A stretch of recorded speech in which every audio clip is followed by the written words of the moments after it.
Barkatullah blue সাহেবের পরামর্শে সুপারিশে মইনুল আহমেদকে বানালেন। উনি তো যোগ্য ছিলেন না।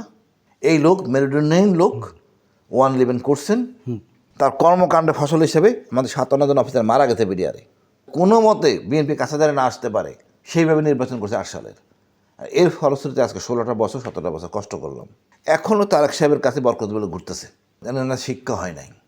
বাট বাংলাদেশ সেনাপ্রধান হইতে গেলে ভারতের ব্লেসিং লাগে। ওনার আগে যে দুইজন জেনারেল ছিলেন, জেনারেল আজিজ বা জেনারেল তারেক সিদ্দিকী, মইনুল আহমেদ, এদের সম্বন্ধে আপনার মূল্যায়নটা কেমন? আমি একটু প্রথম থেকে ভাঙ্গি তাইলে এই সুশীল আর এই স্বজনভীতির জন্য আজকে আর্মির এই অবস্থা। এটা শুরু করতে শেখ মুজিবুর রহমান, শহীদ জিয়া হওয়ার কথা ছিল প্রেসিডেন্ট, সেনাপ্রধান বানালেন শফিউল্লাহরে। এর পরবর্তীতে আসেন এই যে 1/11 হইল, এই জন্য তো বিএনপি কম বেশি দায়ী। উনি কেন বরকতুল্লাহ বুলু সাহেবের পরামর্শে সুপারিশে মইনুল আহমেদকে বানালেন? উনি তো যোগ্য ছিলেন না। ওনার চেয়ে ভালো যোগ্য অফিসার ছিলেন, যারা সেনাবাহিনীর আইকন তাকাইলে আমরা ভয় তাকাই না, এত জ্ঞানে প্রভাবী লোক ছিলেন। ওনাদের উনি বানান নাই, বানিয়েছেন মইনুল আহমেদ। এই লোক মেরুদণ্ডহীন লোক 111 করছেন। এই লোক তার কর্মকাণ্ডে ফসল হিসেবে আমাদের 57 জন অফিসার মারা গেছে বিডিআরে। এর ফলশ্রুতি, এবং সে নির্বাচনটা করছে 2 নম্বর, অতিরিক্ত মুনাফা দিয়া যাতে কোনো মতে বিএনপি কাছাদারে না আসতে পারে সেইভাবে নির্বাচন করছে 8 সালের। এর ফলশ্রুতিতে আজকে 16টা বছর 17টা বছর কষ্ট করলাম। এই বরকতুল্লাহ বুলু এখনও তারেক সাহেবের কাছে বরকতুল্লাহ ঘুরতেছে। মনে নির্বাচন হয়তো দিছে, হ্যাঁ, তা এখন বলেন না, শিক্ষা হয় নাই, ওনাদের শিক্ষা হয় নাই। এইটা জনগণ কিন্তু বুঝে, আগে কিন্তু লাগতো না, আজকে বুয়াও বুঝে, তার কাছে মোবাইল আছে। না, সেক্ষেত্রে আপনার কথাটা আবার একটু ঘুরে আসি। বলছিলেন যে 2008-এর নির্বাচনে যেভাবে মইনুল আহমেদ একটা প্রভাব বিস্তার বা ইঞ্জিনিয়ারিং করছে। হ্যাঁ, আমি আসতেছি, আপনার কথাটা বুঝছি। এরপরে এই যে কষ্টের মধ্যে দিয়ে গেলাম, কাকে দিয়ে চালাইছে? একটা মবিন জেনারেল, যার জন্য টোটাল ম্যাসাকার হয়েছে। আমি প্রথম গুম হয়েছি সেনাবাহিনী চাকরিতে অবস্থায়, মবিন।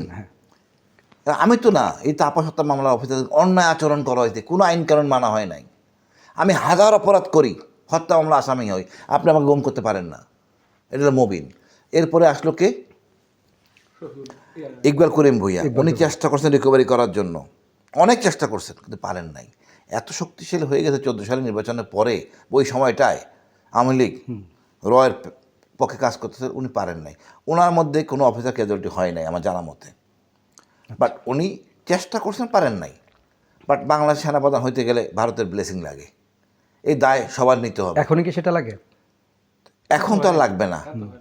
এখন ভারত তো লেজ গুটে চলে গেছে, হাসিনা একা দেয় নাই তো, এই তোর প্যাকেট করে চলে গেছে, কিন্তু সুশীলগুলি রয়ে গেছে। এরপরে দেখেন জেনারেল বেল্লাল, ওনার সময় করছে মেজর জাহিদকে হত্যা করা হয়েছে।